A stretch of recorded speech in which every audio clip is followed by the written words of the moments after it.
Thank you very much, Julie. Bonjour tout le monde. Thank you, Julie, for Minister deliver on it. And we need to deliver because Canada is facing major challenges from a rapidly changing world.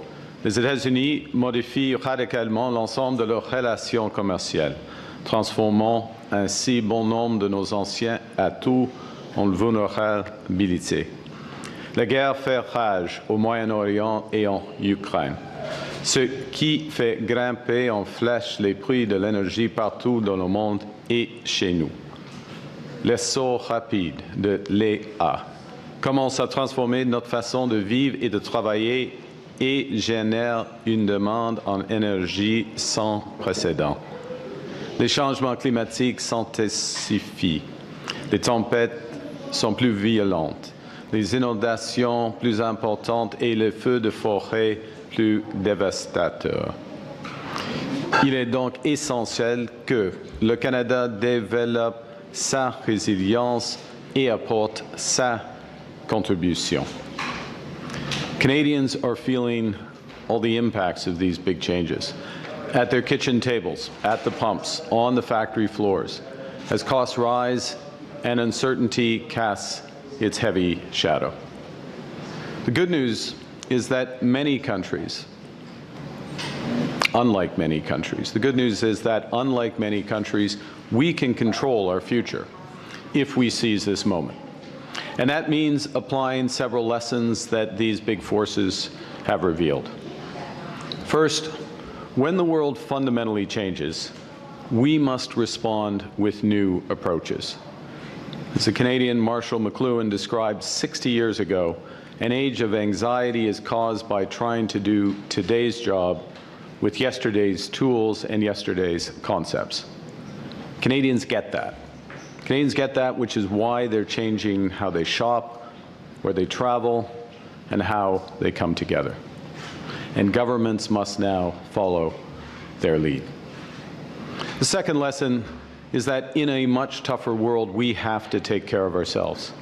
And the right path, as this government has stressed, the right path forward is to build big and to build for all, with code, copper, and steel. And to that end, Canada's new government has been moving fast. National electricity strategy. The goal is to double the capacity of Canada's electricity grid, which is already under strain as demand for power soars. As our industries expand, our economy grows, AI accelerates, electricity demand in Canada is expected to double by 2050. So we will double our grid. Prime Minister Mark Carney acknowledges it will neither be easy nor cheap. Mackenzie Gray explains the plan and what it will take to make it happen. It's a grand promise to make. Canada will double its electricity generation over the course of the next 2 decades, because the path to affordability is electrification. Mark Carney's electrification path largely based on increasing use of natural gas across the grid. A marked departure from the Trudeau-era regulations that promised to decarbonize the Canadian grid by 2050. By far the biggest prize is reducing emissions affordably through electrification, not pursuing absolute purity in generation. While the Liberals are promising lower electric bills, the road there is eye-wateringly expensive, an estimated $1 trillion needed by 2050. Thursday's announcement came with no cash or policy changes, just a promise for upcoming consultations that environmental groups are ready for. It's going to allow more gas to be burned. Gas is just as polluting as coal, so this is going to make the electricity that we use dirtier, and that's going the wrong direction on climate. Canada's grid currently uses 80% non-emitting sources, but largely operates province to province, with Canada having the capacity to share double the power with the U.S. than it can interprovincially. In the new world that we're in, that doesn't make sense. We've already referred 21 nation-building initiatives to the Major Projects Office. Projects that will connect, diversify, and propel our economy through over $125 billion in new investment. L'année dernière, la construction de la nouvelle centrale nucléaire de Darlington a commencé en Ontario. En mars, nous avons donné le coup d'envoi d'un projet d'expansion du terminal de Contrecoeur au port de Montréal, 40 ans après sa conception initiale. Ce projet a été lancé quelques mois après notre arrivée au pouvoir. Cet été, nous lancerons le projet de route de la vallée de Mackenzie dans les territoires du Nord-Ouest. Un projet dont j'attends parler depuis mon enfance. Et on ne fait que commencer. We've created a new agency, Build Canada Homes, to drive affordable home building at a pace not seen in generations. Over $50 billion to our Build Communities Strong fund, for hospitals to hockey rinks, and a new defense industrial strategy that will catalyze $500 billion in investment in Canada over the next decade. Now, the third lesson that we must take from the current rupture is our sovereignty, our sustainability, our prosperity will depend on our ability to supply and control our energy. We have to unlock Canada's full potential as an energy superpower. As the head of the International Energy Agency, Fatih Birol, said just last week, Canada has, and I quote, a golden opportunity to build a more sustainable and reliable energy system. This will require bold investments, practical solutions focused on results, not rhetoric, and the full force of a united Canada working together. Working together to build a stronger, more resilient, more independent Canada that works for all. That's our mission. And as the Minister just said, central to that mission is more electricity. As our industries expand, our economy grows, AI accelerates, electricity demand in Canada is expected to double by 2050.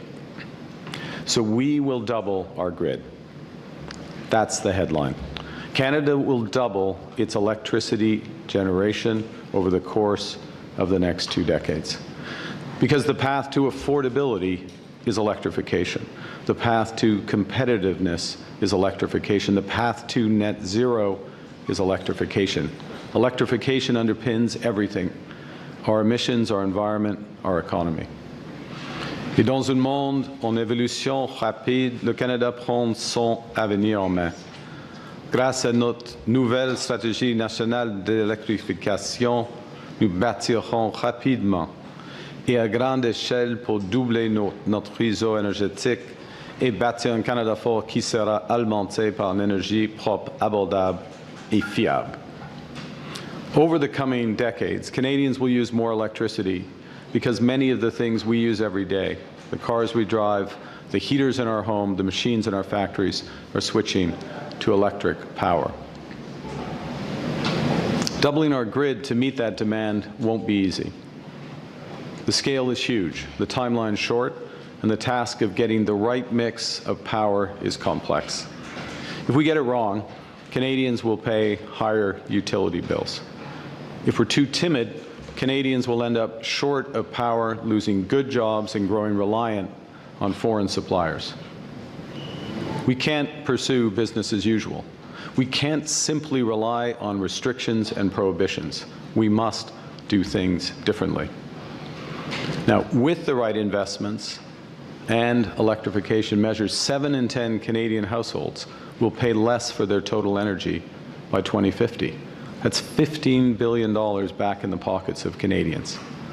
And that's because electric machines are 2 to 4 times more efficient than those they replace. So, as we electrify our transportation, our buildings, our industry, the electricity slice of the overall energy pie grows, but the size of the entire pie shrinks. Now, Canada starts from a position of strength. We have amongst the lowest electricity costs in the world. Our system is already 80% non-emitting.